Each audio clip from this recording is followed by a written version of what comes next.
Hi, everyone, and thanks a lot for joining us. I'm DeMarco Morgan. Our top story this hour, Julian Assange says he will fight extradition to the United States in British court. The WikiLeaks founder was arrested Thursday at the Ecuadorian Embassy in London, where he had been living since 2012.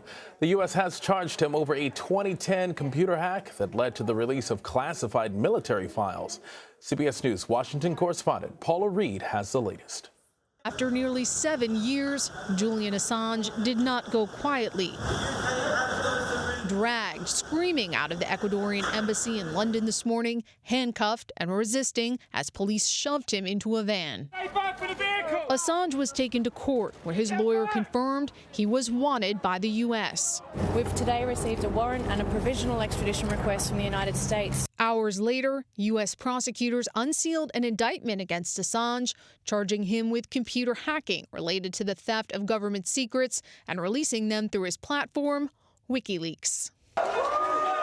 Assange achieved worldwide fame after WikiLeaks released hundreds of thousands of documents and videos taken from U.S. government and military servers, like this video, which shows American helicopters firing on civilians in Iraq in 2007. U.S. officials said some of the sensitive diplomatic cables put sources around the world in danger. Today's indictment alleges a conspiracy between Assange and former Army intelligence analyst Chelsea Manning, claiming Assange helped her in cracking a password stored on Department of Defense computers, and that he solicited more material from Manning.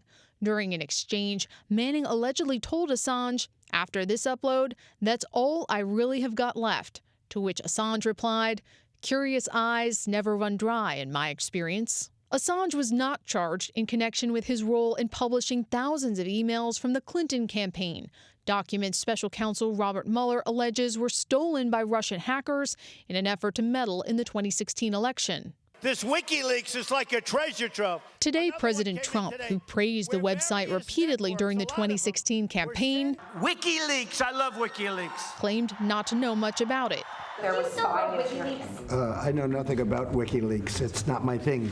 In 2011, Assange told Steve Croft on 60 Minutes he was acting like a journalist. We've actually played inside the rules. We didn't go out to get the material. We operated just like any U.S. publisher operates. Former federal prosecutor Scott Frederickson says today's charges are likely just the beginning. I think the right way to see this is this one single charge is a placeholder, and I would expect that superseding indictment will include espionage charges. All right, Paula Reid joins me now from the Justice Department. And Paula, we know it's been a very busy day for you. As we heard in your package, more charges are likely for Assange, and we've heard WikiLeaks and Assange's name in the context of Robert Mueller's report. Are U.S. attorneys using that report as a precursor for more charges? It's possible there could be other charges against other individuals related to the special counsel's case, but right now, Julian Assange has been charged with crimes that predate the special counsel's investigation. And DeMarco, I was pretty surprised by how narrow this indictment was. He is charged effectively with computer hacking. They very narrowly crafted this to blunt any attempt on his part to argue that he's protected under the First Amendment or just acting like a journalist. They accuse him of working alongside Chelsea Manning to steal Pentagon passwords, then to use those to access classified information. They also allege that Assange was seeking additional information from Manning. So Assange's lawyer says this is a very dangerous precedent for journalists, but the U.S. charged Assange with computer hacking, not espionage. Is free speech at the heart of this defense? It could be. It depends what other charges we see. He's always hoped to argue that he was just acting like a journalist, obtaining information from a source and then disseminating it.